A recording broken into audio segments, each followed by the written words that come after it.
Emmanuel തൻ ചങ്കതിൽ നിന്നൊഴുകും രക്തം പാപക്കറ നീക്കുമതിൽ മുങ്ങിത്തീർന്നാൽ ആരും പാപക്കറ നീക്കുമതിൽ മുങ്ങിത്തീർന്നാൽ ആരും എൻ പേർക്കേശു മാരിച്ചെന്ന് ഞാൻ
ക്രൂശിക്കപ്പെട്ട ക്രിസ്തുവിനെ പ്രസംഗിക്കുന്നു. യെശയ്യാ പ്രവാചകന്റെ പുസ്തകം 58 അധ്യായത്തിൻ്റെ 6 വാക്യവും യോഹന്നാൻ ശ്ലീഹ എഴുതിയ 1-ാമത്തെ ലേഖനം 3-ാം അധ്യായത്തിൻ്റെ 8 വാക്യവും നമുക്ക് വായിച്ചു കേൾക്കാം. അന്യായ ബന്ധനങ്ങളെ അഴിക്കുക, അന്യായ ബന്ധനങ്ങളെ അഴിക്കുക, നുകത്തിന്റെ അമിക്കയറുകളെ അഴിക്കുക, നുകത്തിന്റെ അമിക്കയറുകളെ അഴിക്കുക, പീഡിതരെ സ്വതന്ത്രരായി വിട്ടയക്കുക, പീഡിതരെ സ്വതന്ത്രരായി വിട്ടയക്കുക, എല്ലാ നുകത്തെയും തകർക്കുക, എല്ലാ നുകത്തെയും തകർക്കുക. ദൈവത്തിന് സ്തോത്രം. അന്യായ ബന്ധനങ്ങളെ അഴിക്കുക. അന്യായ ബന്ധനങ്ങൾ നമുക്ക് ഓരോരുത്തർക്കും ഉണ്ട്. പലതരം ബന്ധനങ്ങൾ, പലതരത്തിലുള്ളതായ ബന്ധനങ്ങൾ. ആ ബന്ധനങ്ങൾക്കെല്ലാം പിന്നിൽ ഒരു പൈശാചിക ശക്തിയാണ്. അതാണ് യോഹന്നാൻ ശ്ലീഹ എഴുതിയ 1-ാമത്തെ ലേഖനം 3-ാം അധ്യായത്തിൽ 8 വാക്യം. പാപം ചെയ്യുന്നവൻ പിശാചിന്റെ മകനാകുന്നു. പിശാച് ആദ്യം മുതൽ പാപം ചെയ്യുന്നുവല്ലോ. പിശാചിന്റെ പ്രവൃത്തികളെ അഴിപ്പാൻ തന്നെ ദൈവപുത്രൻ പ്രത്യക്ഷനായി. പിശാചിന്റെ പ്രവൃത്തികളെ അഴിപ്പാൻ തന്നെ ദൈവപുത്രൻ പ്രത്യക്ഷനായി. സാത്താനാണ് ബന്ധനങ്ങൾ വരുത്തുന്നത്. പ്രിയപ്പെട്ടവരെ, നിങ്ങൾ വിശ്വസിക്കൂ, നിത്യനായ ദൈവമുണ്ട്, സാത്താനുമുണ്ട്. കർത്താവായ യേശുക്രിസ്തുവുണ്ട്, അന്തിക്രിസ്തുവുണ്ട്, എതിർക്രിസ്തുവുണ്ട്, അന്തിക്രിസ്തുവുണ്ട്. ദൈവത്തിൻ്റെ പരിശുദ്ധാത്മാവുണ്ട്, സാത്താൻ്റെ കള്ളപ്രവാചകനുണ്ട്. ഇത് പലർക്കും അറിയാവുന്ന കാര്യമാണെങ്കിലും അതിൻ്റെ ഗൗരവം മനസ്സിലാക്കിയിട്ടുണ്ടാവില്ല. മനുഷ്യരെ നശിപ്പിക്കുക എന്നുള്ളതാണ് സാത്താൻ്റെ തന്ത്രം. മനുഷ്യന് ദുരിതം വരുത്തുകയും കേടുവരുത്തുകയും കെടുതി വരുത്തുകയും അന്യായ ബന്ധനങ്ങൾ വരുത്തുകയും ചെയ്യുന്നതാണ് സാത്താൻ്റെ തന്ത്രം. ദൈവത്തിൻ്റെ മോഹന സൃഷ്ടിയായ മനുഷ്യനെ നശിപ്പിക്കുക എന്നുള്ളതാണ് സാത്താൻ്റെ തന്ത്രം. അവൻ്റെ ഒരേ ഒരു ഉദ്ദേശം അത് മാത്രമേ ഉള്ളൂ: ദൈവത്തോടുള്ള വൈരാഗ്യം തീർക്കാൻ ദൈവത്തിൻ്റെ മോഹന സൃഷ്ടിയായ മനുഷ്യനെ നശിപ്പിക്കുക. അനേകം കുടുംബങ്ങൾ തകർന്നു പോകാൻ കാരണം പൈശാചികൻ്റെ ബന്ധനമാണ്. അനേകം വ്യക്തി ജീവിതങ്ങൾ ഒലിഞ്ഞു പോകുവാനും പരസ്പര ബന്ധം നഷ്ടപ്പെടുവാനും സ്നേഹം നഷ്ടപ്പെട്ട് പിണങ്ങി പാർക്കാനും എല്ലാം കാരണം സാത്താൻ്റെ ബന്ധനമാണ്. പൈശാചികൻ്റെ ബന്ധനങ്ങൾ, സാത്താൻ്റെ പലവിധത്തിലുള്ളതായ ബന്ധനങ്ങൾ അനേകം കുടുംബങ്ങളിൽ നിന്ന് നീറിപ്പോകുകയാണ്. മനുഷ്യ ഹൃദയങ്ങളിൽ നീറിപ്പോകുകയാണ്. എവിടെയുണ്ട് സമാധാനം? ദയവായിട്ട് നിങ്ങളുടെ ജീവിതത്തിലേക്ക് തിരിഞ്ഞു നോക്കൂ. നിങ്ങൾക്ക് വാസ്തവമായൊരു സംതൃപ്തി ഉണ്ടോ ജീവിതത്തിൽ? ജീവിതത്തിൽ സംതൃപ്തി ഉണ്ടാകണമെങ്കിൽ യേശു ക്രിസ്തു ജീവിതത്തിലേക്ക് വരണം. അല്ലെങ്കിൽ എന്തെല്ലാം ഉണ്ടെങ്കിലും സംതൃപ്തി ഉണ്ടാവുകയില്ല. എല്ലാം ഉണ്ടായിരിക്കും.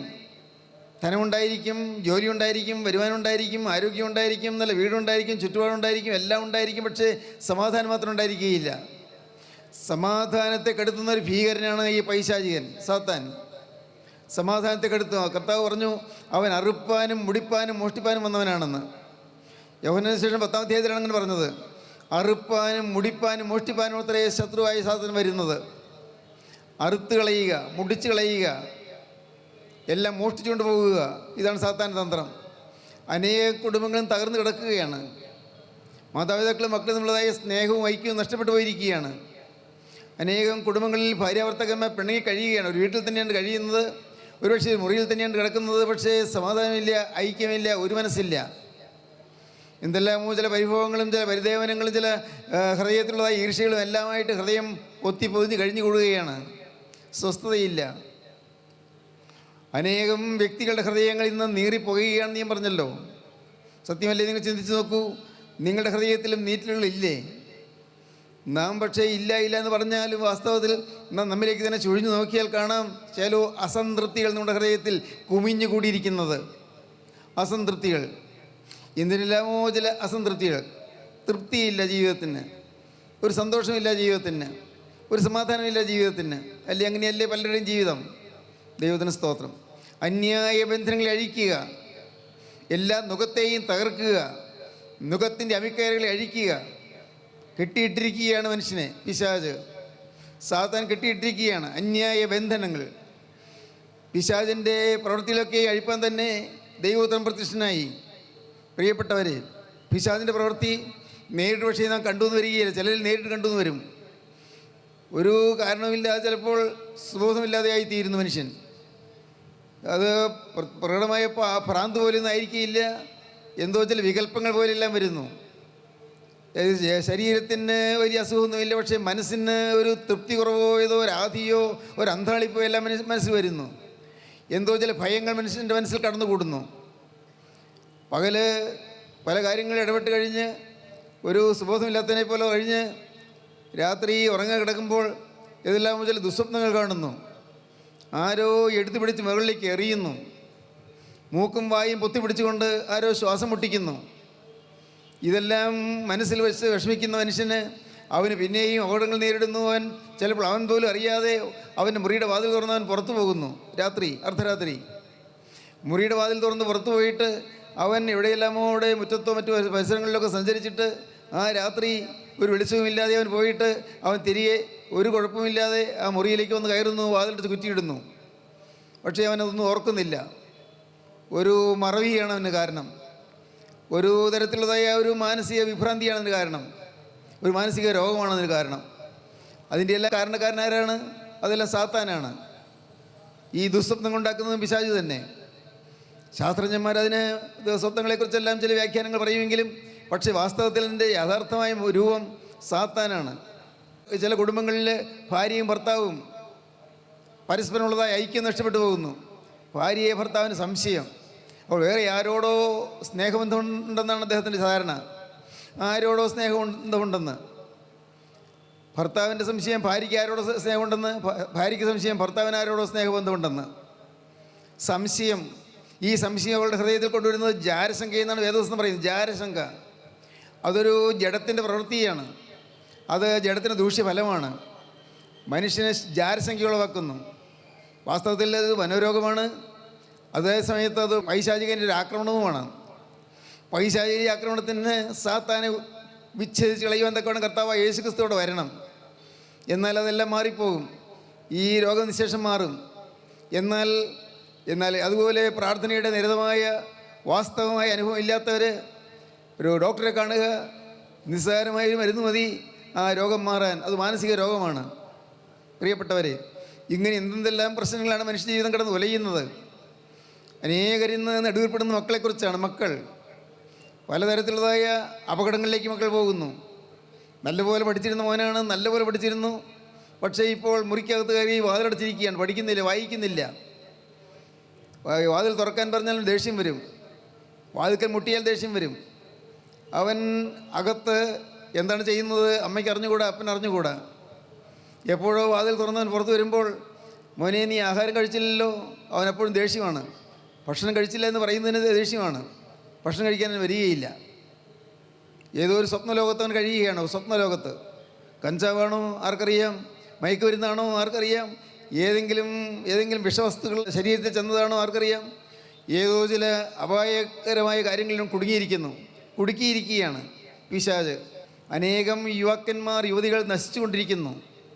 പ്രേമഭോഗങ്ങളിൽ കുടുങ്ങിയും കാമാസക്തിയിൽ കുടുങ്ങിയും പ്രണയത്തിടമ്പുകളായി നശിച്ചും അനേകർ തകർന്നുകൊണ്ടിരിക്കുന്നു. നമ്മുടെ മക്കളെക്കുറിച്ച് നമുക്ക് നല്ല ഉദ്ദേശമുണ്ട്, ആഗ്രഹമുണ്ട്. അവർ നല്ല നിലയിലേക്ക് വരണമെന്ന് ആഗ്രഹമുണ്ട്.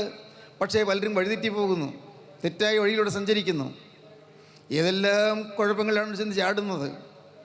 രാഷ്ട്രീയത്തിൻ്റെ അതിപ്രസരം കൊണ്ട് പെട്ടെന്ന് തന്നെ മന്ത്രിയാകാൻ ആഗ്രഹിക്കുന്ന പിള്ളേരുണ്ട്. പെട്ടെന്ന് തന്നെ മന്ത്രിയാകണം. അതിന് കുറേ ബസ് കത്തിക്കുകയോ അല്ലെങ്കിൽ ഏതെങ്കിലും ബഹളം ഉണ്ടാക്കുകയോ ഒക്കെ ചെയ്താൽ മതിയെന്നാണ് പാവം കുട്ടികളുടെ വിചാരം. ഹോസ്റ്റലുകളിൽ റാഗിങ് നടത്തുന്നവരുണ്ട്. റാഗിങ് അതൊരു ഓമനപ്പേരാണ്, റാഗിങ്. ഈ ഫസ്റ്റ് ഇയർ സ്റ്റുഡൻറ്റ് വരുമ്പോൾ അവനെ നഗ്നനാക്കി നിർത്തുകയും അതല്ലെങ്കിൽ അതിനപ്പുറം ചില വൃത്തികേടുകൾ ചെയ്യിക്കുകയും എല്ലാം ചെയ്ത് പാവം ഫസ്റ്റ് ഇയർ സ്റ്റുഡൻറ്റ് പേടിച്ച് വിറച്ച് ഇതെല്ലാം അനുസരിക്കേണ്ടി വരുന്നു. ഇതെല്ലാമായി വലയുന്ന ഒരു സമൂഹം. പ്രിയപ്പെട്ടവരെ, എല്ലാം അന്യായ ബന്ധനങ്ങളാണ്, അന്യായ ബന്ധനങ്ങൾ. ഇന്ന് ഈ വാക്യത്തെ ആസ്പദമാക്കി പറയാൻ തുടങ്ങുമ്പോൾ എൻ്റെ ഹൃദയം വിതുമ്പുന്നുണ്ട്. എത്രയോ കുടുംബങ്ങളാണ് ഈ നരകദുരിതം അനുഭവിക്കുന്നത്. കുടുംബങ്ങൾ നരകം, അനേക കുടുംബങ്ങൾ നരകമാണ്. പരസ്പരമുള്ളതായി വിദ്വേഷവും പരസ്പരമുള്ളതായ പോരും കൊണ്ട് അനേക കുടുംബങ്ങൾ തകർന്നു കിടക്കുകയാണ്. എന്താണ് ഇതിന് പോംവഴിയുണ്ട്. അന്യായ ബന്ധനങ്ങൾ അഴിക്കാൻ മതിയായ ഒരാളുണ്ട്. അതാണ് യോഹന്നാന്റെ ലേഖനം 1-ാമത്തെ ലേഖനം 3-ാമത്തെ 8-ാം വാക്യത്തിൽ വായിച്ചത്. ഒന്നുകൂടെ വായിക്കാം. പാപം ചെയ്യുന്നവൻ പിശാചിന്റെ മകനാകുന്നു. പിശാച് ആദ്യം മുതൽ പാപം ചെയ്യുന്നുവല്ലോ. പിശാചിന്റെ പ്രവൃത്തികളെ അഴിപ്പാൻ തന്നെ ദൈവപുത്രൻ പ്രത്യക്ഷനായി. ദൈവത്തിന് സ്തോത്രം. പ്രിയപ്പെട്ടവരെ, പിശാചിന്റെ പ്രവൃത്തികൾ അഴിപ്പാൻ ഒരാൾക്കേ കഴിയുകയുള്ളൂ. അത് വേറെ ആർക്കും സാധിക്കുകയില്ല. ഒരു കൂട്ടായ്മയ്ക്ക് സാധിക്കുകയില്ല. എടുത്തു പറയാം, ക്രിസ്ത്യൻ ഫെലോഷിപ്പിന് സാധിക്കുകയില്ല. ഈ വചനം പറയുന്ന ഈ നിസ്സാര മനുഷ്യന് സാധിക്കുകയില്ല. പിശാചിൻ്റെ ബന്ധങ്ങൾ അഴിക്കാൻ കഴിവുള്ളത് കർത്താവായ യേശു ക്രിസ്തുവിന് മാത്രം. ക്രൂസിൽ ആണികളാൽ ബന്ധിതനായി ലോകത്തിൻ്റെ മുമ്പിൽ ഒരു നിന്ന വിഷയമായി അർദ്ധനഗ്നനായി ക്രൂസിൽ കിടന്ന് പിടഞ്ഞ കർത്താവായ യേശുവിന് മാത്രമേ നമ്മുടെ ബന്ധനം അഴിക്കാൻ സാധിക്കുകയുള്ളൂ. കുടുംബത്തിൽ സ്വർഗം തരാൻ സാധിക്കുകയുള്ളൂ. ഒരു കാര്യം നിങ്ങൾ ആഗ്രഹിക്കൂ, കർത്താവേ, എൻ്റെ കുടുംബം ഒരു സ്വർഗമാക്കി തരണമേ. ഈ ഭൂമിയിൽ സ്വർഗം ആരംഭിക്കാൻ ഭാഗ്യം തരണമേ. ഭൂമിയിൽ സ്വർഗം ആരംഭിക്കണം. ഇവിടെ ആരംഭിക്കാത്ത സ്വർഗം അങ്ങ് മരിച്ചതിന് ശേഷം കിട്ടുമെന്ന് പ്രതീക്ഷിക്കരുത്. ഇവിടെ സ്വർഗം ആരംഭിക്കണം. സ്വർഗീയ സമാധാനം ഇവിടെ നമുക്ക് അനുഭവിക്കണം. സ്വർഗീയ സമാധാനം, സ്വർഗീയ ശാന്തി. ദൈവത്തിന് സ്തോത്രം. ഭാഗ്യവശാൽ നമ്മുടെ ഈ പ്രാർത്ഥനാ യോഗത്തിന് വരുന്ന എത്രയോ പേര് ഈ ഭാഗ്യം അനുഭവിക്കുന്നുണ്ട്. ഒരു സമയത്ത് വാടക കൊലയ്ക്ക് നടന്നവരുണ്ട്, കൂലിത്തല്ലിന് നടന്നവരുണ്ട്. കൂലിത്തല്ലിന് പ്രിയപ്പെട്ടവരെ, എന്തൊരു ഭയാനമായ കാര്യമാണ്. വെറുതെ ഒരു കുറ്റവും ചെയ്യാത്ത മനുഷ്യനെ തല്ലുന്നു. ആരോ കൂലിക്കെടുത്ത് ആ ചിലരെ പറഞ്ഞു വിട്ട് തല്ലിക്കുന്നു. കൂലിത്തല്ലിന് പോയവർ. ദൈവത്തിന് സ്തോത്രം. പ്രിയപ്പെട്ടവരെ, മദ്യത്തിൻ്റെ ആ ഭീകരമായ നീരാളിപ്പിടുത്തത്തിൽ കുടുങ്ങി സമ്പത്ത് മുഴുവൻ നശിച്ചു പോയവരുണ്ട്. സകലവും പൊട്ടി തകർന്നു പോയവരുണ്ട്. മദ്യം, മയക്കുമരുന്ന്, ഇതുപോലുള്ളതായ അനേകം ദുരിതങ്ങളിൽപ്പെട്ട് കുടുംബങ്ങൾ നരകമാക്കിയവരുണ്ട്. അന്യായ ബന്ധനങ്ങളാണ് ഈ പിശാചിൻ്റെ പ്രവൃത്തികളൊക്കെ അഴിപ്പാൻ ദൈവപുത്രൻ പ്രത്യക്ഷനായി. പിശാചിൻ്റെ പ്രവൃത്തികളൊക്കെ അഴിപ്പാൻ ദൈവപുത്രൻ പ്രത്യക്ഷനായി. ദൈവത്തിന് സ്തോത്രം. ഇന്ന് നിങ്ങൾ ഈ വാക്കുകൾ കേട്ടുകൊണ്ടിരിക്കുമ്പോൾ നിങ്ങൾ പറയണം കർത്താവിനോട്, അടുത്ത് നിൽക്കുന്ന കർത്താവിനോട് നിങ്ങൾ രഹസ്യമായി പറയണം. നിങ്ങൾ ആ വാസ്തവമായി അനുഭവിച്ചുകൊണ്ട് തന്നെ പറയണം, കർത്താവേ, എന്നിൽ ചില ബന്ധനങ്ങളുണ്ട്. പിശാചിൻ്റെ മേൽ അടിച്ചേൽപ്പിച്ച ചില ബന്ധനങ്ങളുണ്ട്. എൻ്റെ ഹൃദയത്തിൽ സ്വസ്ഥതയില്ലാതെ ഞാൻ വലയുകയാണ്. ചില പ്രതിസന്ധികൾ എന്നെ വല്ലാതെ അലട്ടുന്നുണ്ട്. എൻ്റെ കർത്താവേ, മനസ്സറിയണമേ. ഞാൻ വായിച്ചു, ഞാനിപ്പോൾ കേൾക്കുന്നു, പിശാചിൻ്റെ പ്രവൃത്തിയിൽ അഴിപ്പാൻ അവിടുന്ന് പ്രത്യക്ഷനായി എന്ന്. യേശുവേ, ഞാൻ വിശ്വസിക്കുന്നു. യേശുവേ, നീ ഒന്ന് എൻ്റെ ഹൃദയത്തിലേക്ക് വന്നാൽ എൻ്റെ ജീവിതം മാറുമെന്ന് ഞാൻ വിശ്വസിക്കുന്നു. ദൈവത്തിന് സ്തോത്രം. എൻ്റെ സഹോദരങ്ങളെ, നിങ്ങൾ വിശ്വാസത്തോടെ പ്രാർത്ഥിച്ചു നോക്കൂ. നിങ്ങളുടെ കുടുംബജീവിതത്തിലെ തകരാറുകൾ പരിഹരിക്കാൻ യേശുവിന് കഴിയും. നിങ്ങളുടെ വിദ്യാഭ്യാസ ജീവിതത്തിൽ തകരാറുകൾ മാറ്റാൻ യേശുക്രിസ്തുവിന് കഴിയും. നിങ്ങളുടെ ഔദ്യോഗിക ജീവിതത്തിലെ പ്രതിസന്ധികൾ മാറ്റാൻ യേശുക്രിസ്തുവിന് കഴിയും. നിങ്ങളുടെ കടത്തിൻ്റെ ബാധ്യതകൾ മാറ്റാൻ യേശുക്രിസ്തുവിന് കഴിയും. ദൈവത്തിന് സ്തോത്രം. ദൈവത്തിന് വലിയ നാമം മഹത്വപ്പെടട്ടെ. പ്രിയപ്പെട്ടവരെ, അത്ഭുതങ്ങൾ നടക്കുന്നുണ്ട്. അനേകരുടെ ജീവിതത്തിൽ അത്ഭുതം നടക്കുന്നു. നിങ്ങൾ വെറുതെ കേൾവിക്കാരായിരിക്കരുത്. കർത്താവെ, അങ്ങനെ അത്ഭുതം നടത്താൻ യേശുക്രിസ്തു വന്നിട്ടുണ്ടെങ്കിൽ അത് ഇന്ന് എനിക്ക് ലഭിക്കുമാറാകട്ടെ. നിങ്ങൾ പ്രാർത്ഥിക്കണം. എൻ്റെ മേൽ അത്രക്കരം വയ്ക്കുമാറാകട്ടെ. എനിക്കൊരു അത്ഭുതം അനുഭവിക്കാൻ ഭാഗ്യം ലഭിക്കുമാറാകട്ടെ. ദൈവത്തിന് സ്തോത്രം. എൻ്റെ കുടുംബം സ്വർഗമാക്കി തീർക്കാൻ എനിക്ക് ഭാഗ്യം ലഭിക്കട്ടെ. കുടുംബം സ്വർഗമായി തീരുക. കൊച്ചു കൊച്ചു സ്വർഗമായി നമ്മുടെ കുടുംബങ്ങൾ തീരുക. ദൈവത്തിന് സ്തോത്രം. അവിടെ വഴക്കില്ല, പിണക്കമില്ല, അഭിപ്രായ വ്യത്യാസമില്ല, അല്പം പോലും പരിഭവമില്ല, ഒരു പരാതിയുമില്ല. സ്നേഹം മാത്രം, എപ്പോഴും വിട്ടുവീഴ്ച മനോഭാവം മാത്രം. എന്തൊരു ഭാഗ്യമാണത്. ഒരു സ്ഥാപനം, ആ സ്ഥാപനം നന്നായി വരുന്നതിന് അവിടെയുള്ളവരുടെ ഐക്യം ആവശ്യമാണ്. സ്ഥാപനത്തിൽ ഐക്യം പുലരാൻ കർത്താവായ യേശുക്രിസ്തുവിൻ്റെ കരം വന്ന് തൊടണം. ദൈവത്തിന് സ്തോത്രം. അവിടെയുള്ള കുഴപ്പങ്ങൾ മാറ്റാൻ കർത്താവായ യേശുക്രിസ്തുവിൻ്റെ കരം തൊടണം. നിങ്ങൾ പരീക്ഷ പാസ്സാക്കാൻ നിങ്ങൾ കർത്താവിൻ്റെ കൃപ വേണം. എത്രയോ പേരാണ് പരീക്ഷ എഴുതിയിട്ട് ജയിക്കാതെ വിഷമിച്ച് കഴിയുന്നത്. എത്രയോ പേരാണ് IELTS എഴുതിയിട്ട് ഇതുവരെയും കിട്ടാതിരിക്കുന്നത്. എത്രയോ പേരാണ് ഒരു ജോലിക്ക് വേണ്ടി അപേക്ഷിച്ചിട്ട് ലഭിക്കാതെ വിഷമിച്ച് കഴിയുന്നത്. പ്രിയപ്പെട്ടവരെ, ഇതിനെല്ലാം ഒരു പരിഹാരമുണ്ട്. പരിഹാരം ഈ ലോകത്തിലെ കാര്യമാണ് ഞാൻ പറയുന്നത്. ഈ ലോകത്തിൽ അതിന് പരിഹാരമുണ്ട്. പരിഹാരം കർത്താവായ യേശുക്രിസ്തുവാണ്. ക്രിസ്തുവാണ് പരിഹാരം. എന്താണ് ചെയ്യേണ്ടതെന്നറിയാമോ? ക്രിസ്തുവിൻ്റെ തീ നമ്മുടെ മേൽ കത്തണം. സ്വർഗത്തിൻ്റെ തീ നമ്മുടെ മേൽ കത്തണം. സ്വർഗത്തിൻ്റെ തീ നമ്മുടെ മേൽ കത്തുമ്പോൾ, ആ സ്വർഗത്തിൻ്റെ അഗ്നി, പരിശുദ്ധാത്മാവാകുന്ന അഗ്നി നമ്മുടെ മേൽ കത്തുമ്പോൾ നമ്മുടെ പാപങ്ങൾ കത്തിപ്പോകും. മദ്യപാനാസക്തി കത്തിപ്പോകും. നമ്മുടെ ചീത്ത ശീലങ്ങൾ കത്തിപ്പോകും. ദുഷിച്ച മനോഭാവങ്ങൾ കത്തിപ്പോകും. നമ്മുടെ പാപങ്ങൾ കത്തിപ്പോകും. പാപത്തോടുള്ളതായ നമ്മുടെ അഭിനിവേശം കത്തിപ്പോകും. പാപങ്ങൾ കത്തും. തീ കത്തണം. ഏതാണ് ഈ തീ? സ്വർഗീയമായ തീ ഏതാണ്? അത് പരിശുദ്ധാത്മാവാകുന്ന അഗ്നിയാണ്. കർത്താവായ യേശുക്രിസ്തു ഈ ഭൂമിയിൽ നിന്ന് പോകുന്നതിന് മുമ്പ് ശിഷ്യന്മാരോട് പറഞ്ഞു, ഞാൻ പോകുന്നത് നിങ്ങൾക്ക് നല്ലതാണ്, ഞാൻ പോകുന്നത് നിങ്ങൾക്ക് പ്രയോജനമാണ്. ഞാൻ പോയാൽ കാര്യസ്ഥൻ നിങ്ങൾക്ക് അയച്ചു തരും. ആരാണ് ഈ കാര്യസ്ഥൻ? പരിശുദ്ധാത്മാവാണ്. പരിശുദ്ധാത്മാവാകുന്ന ആ നിത്യനായ ദൈവത്തിൻ്റെ പരിശുദ്ധാത്മാവാകുന്ന കാര്യസ്ഥൻ വന്ന് നമ്മുടെ ജീവിതത്തിലേക്ക് വന്ന് നമ്മിൽ തീയായി പടരുമ്പോൾ നമ്മുടെ പാപങ്ങൾ ദഹിച്ചു പോകും. നമ്മുടെ രക്തത്തിലുള്ളതായ പാപത്തിൻ്റെ എല്ലാ ശാലകളും എല്ലാ ശീലങ്ങളും മാറിപ്പോകും. മാത്രമല്ല, നമ്മുടെ രക്തത്തിലുള്ളതായ രോഗാണുക്കൾ പോലും കത്തിപ്പോകും. അങ്ങനെ നാം സ്വതന്ത്രരായിത്തീരും. ബന്ധനങ്ങൾ അഴിക്കുക. ദൈവത്തിന് സ്തോത്രം.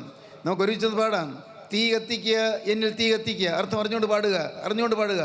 തീ കത്തിക്കുക, എന്നിൽ തീ കത്തിക്ക, സ്വർഗീയ രാജാവേ തീ കത്തിക്ക, തീ കത്തിക്ക, എന്നിൽ തീ കത്തിക്ക, സ്വർഗീയ രാജാവേ തീ കത്തിക്ക. നിന്നെയും എനിക്കുള്ള സകലത്തെയും യാഗമയർപ്പണം ചെയ്യുന്നു ഞാൻ. എന്നെയും എനിക്കുള്ള സകലത്തെയും യാഗമയർപ്പണം ചെയ്യുന്നു ഞാൻ.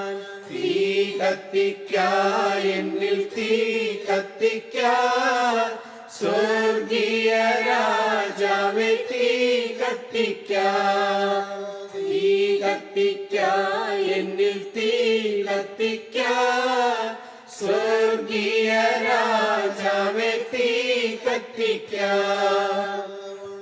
ഒരു കാലത്തിൽ മോശ കണ്ട മുൾപ്പടർപ്പിനുള്ളിൽ കത്തിയൊരു, പണ്ടൊരു കാലത്തിൽ മോശ കണ്ട മുൾപ്പടർപ്പിനുള്ളിൽ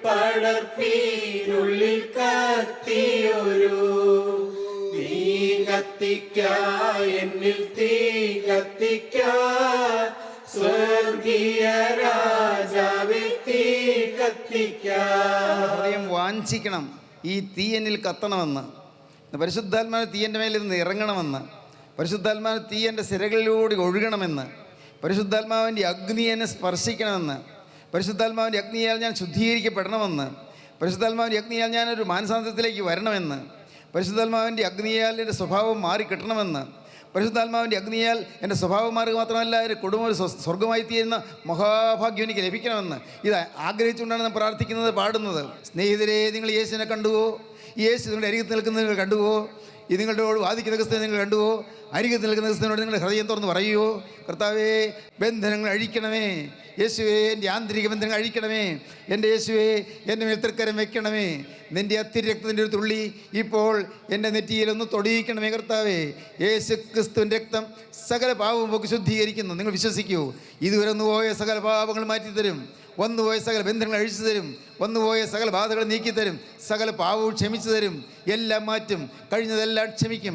ഇനി എന്തെന്നാണ് കർത്താവ് ചോദിക്കുന്നത്? കർത്താവ് പറയുന്നു, ഇനി പാപം ചെയ്യരുത്. ഹല്ലേലൂയ. പോക, ഇനി പാപം ചെയ്യരുത്. അധികം തിന്മയായത് ഭവിക്കാതിരിക്കാൻ ഇനി പാപം ചെയ്യരുത്. സമാധാനത്തോടെ പോക, ഇനി പാപം ചെയ്യരുത്. അത് മാത്രമേ കർത്താവ് പറയുന്നുള്ളൂ. ഇനിമേൽ പാപം ചെയ്യുകയില്ല. യേശുവേ, ഞാൻ നിന്നോട് വാക്ക് പറയുകയാണ്. യേശുവേ, നീ എൻ്റെ അരികത്ത് വന്നിരിക്കുന്ന ഈ ദിവസം, കർത്താവേ, ഇന്നിതാ എൻ്റെ അരികത്ത് നിൽക്കുന്ന ക്രിസ്തുവിനോട് ഞാൻ വാക്ക് പറയുന്നു.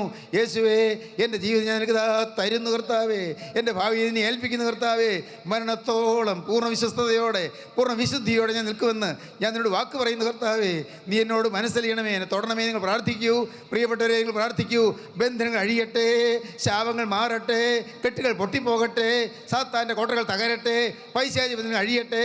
യേശു ക്രിസ്തുവിന്റെ തലവേൽ തൻ്റെ കരം വെക്കട്ടെ. അനുഗ്രഹം പകരട്ടെ. സ്വർഗീയ സേനകൾ ആനന്ദിക്കട്ടെ. മാലാഖമാർ ആർപ്പിടട്ടെ. സ്വർഗം തുറന്ന് സ്വർഗത്തിൽ നിന്ന് പുഷ്പവൃഷ്ടി നിങ്ങളുടെ മേലൊന്ന് ചൊരിയട്ടെ. സ്വർഗീയ പുഷ്പങ്ങൾ പൂജാപുഷ്പങ്ങളായി യേശു ക്രിസ്തുവിലേക്ക് ഇതാ സ്തുതിയായി ഉയരട്ടെ. ആത്മാവിന് സ്തുതി മുഴങ്ങട്ടെ. ആത്മാവിന് സ്തുതിയും സ്തോത്രവും ഹാലേലുയായും മുഴുകിക്കൊണ്ടിരിക്കട്ടെ. Hallelujah, hallelujah. അങ്ങനെ നിങ്ങൾ ഇന്നു മുതൽ ഒരു പുതിയ ജീവൻ നയിക്കും തീരുമാനിക്കുമെങ്കിൽ, ബാധകളും ബന്ധങ്ങളും മരുന്ന ക്രിസ്തുവിനെ നിങ്ങൾ സ്വീകരിക്കുമെങ്കിൽ, ഇപ്പോൾ നിങ്ങൾ ഇരുകരവും നിങ്ങൾ ഉയർത്തിക്കൊണ്ട് യേശുവിൻ്റെ കരങ്ങളിലേക്ക് നിങ്ങൾ കരങ്ങളെ വെച്ചു കൊടുക്കുകയും ദൈവത്തിന് സ്തോത്രം. ഹാലലൂയ. കാരുണ്യവാനായ സ്വർഗീയ പിതാവേ, അനുഗ്രഹ നിമിഷങ്ങൾക്കായി സ്തോത്രം. കൃപയുടെ വചനങ്ങൾക്കായി സ്തോത്രം. തിരുസാന്നിധ്യം നടപടിയെ തന്നതിനായി സ്തോത്രം. അവിടെ നിങ്ങളുടെ കൂടെ തന്നെ ഉള്ളതിനായി സ്തോത്രം. നാഥ, കടന്നു പോകല്ലേ കർത്താവേ, ഞങ്ങളെ വിട്ടു പോകല്ലേ കർത്താവേ. അവിടെ ഞങ്ങളോടുകൂടി ഇരിക്കണമേ. ഞങ്ങളോട് വാസം ചെയ്യണമേ കർത്താവേ. ഞങ്ങളോട് രാപാർക്കണമേ. അവിടെ ഞങ്ങളുടെ നാഥനായിരിക്കണമേ. ഞങ്ങളുടെ ജീവിതം ഏറ്റെടുക്കണമേ. ഈ മക്കളെ എല്ലാം അനുഗ്രഹിക്കണമേ.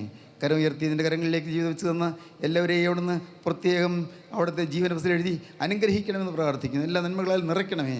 യേശുവേ, നീ രണ്ടാമത് വരുമ്പോൾ എല്ലാവരെയും അനുഗ്രഹത്തിൽ സമൃദ്ധിയിലേക്ക് ആനയിക്കണമേ. തിരുനാമം മഹത്വപ്പെടുത്തണം. യേശു ക്രിസ്തുവിൻ്റെ പരിശുദ്ധമായ നാമത്തിൽ പ്രാർത്ഥിക്കുന്നു. തുറയോടെ കേൾക്കണം പിതാവേ. ആമീൻ. ഹല്ലേലൂയ, ഹല്ലേലൂയ, ഹല്ലേലൂയ.